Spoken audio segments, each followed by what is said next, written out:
কাজের চাপে অসুস্থ হয়ে পড়ায় নেইমারের বিরুদ্ধে মামলা করলেন তার রাঁধুনি। এ খবর জানিয়েছে ব্রাজিলের সংবাদ মাধ্যম মেট্রোপোলস। আদালতকে এই রাঁধুনি বলেন, নেইমারের বাসভবনে ভারী কাজের চাপের কারণে তিনি পিঠের ব্যথা এবং নিতম্বে প্রদাহজনিত সমস্যায় ভুগছেন। রিও ডি জেনিরোর শ্রম আদালতে এই মামলাটি দায়ের করা হয়েছে। সেই নারী বাবুর্চির অভিযোগ, নেইমারের বিলাসবহুল মাঙ্গারাতিবা ম্যানশনে তাকে অত্যন্ত অমানবিক পরিবেশে কাজ করতে বাধ্য করা হয়েছে। আদালতের নথি দেখে ব্রাজিলিয়ান আউটলেট মেট্রোপলিস এক প্রতিবেদনে এই তথ্য জানিয়েছে।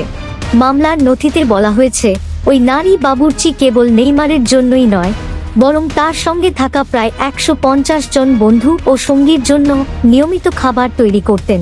এই কারণে কখনো কখনো 16 ঘন্টাও কাজ করা লাগত তার। চুক্তিতে সোমবার থেকে বৃহস্পতিবার পর্যন্ত সকাল 7টা থেকে বিকেল 5টা পর্যন্ত এবং শুক্রবার সকাল 7টা থেকে বিকেল 4টা পর্যন্ত কাজের কথা থাকলেও তাকে প্রায়ই রাত 11টা বা 12টা পর্যন্ত খাটতে হতো।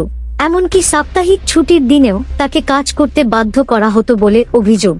দীর্ঘ সময় দাঁড়িয়ে থাকা এবং সুপারমার্কেট থেকে 10 কেজি মাংস ও বাজারের ভারী ব্যাগ বহনের ফলে ওই নারী পিঠের ব্যথা এবং হিপ ইনফ্লামেশনের মতো দীর্ঘমেয়াদী শারীরিক সমস্যায় ভুগছেন।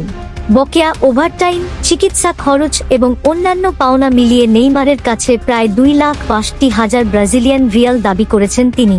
আদালতের নথিতে বলা হয়েছে, দাবিকারী কখনো কখনো দুপুরের খাবার পর্যন্ত খেতে পারতেন না। শ্রমজীবী আইন অনুযায়ী তাকে দুপুরের খাবারের জন্য বিরতি দেওয়া হতো না। ওই সময়ও তিনি কাজ করে যেতেন। নেইমার বর্তমানে তার শৈশবের ক্লাব সান্তোসে খেলছেন। তবে এই অভিযোগের বিষয়ে তার পক্ষ থেকে এখনো কোনো আনুষ্ঠানিক বক্তব্য পাওয়া যায়নি।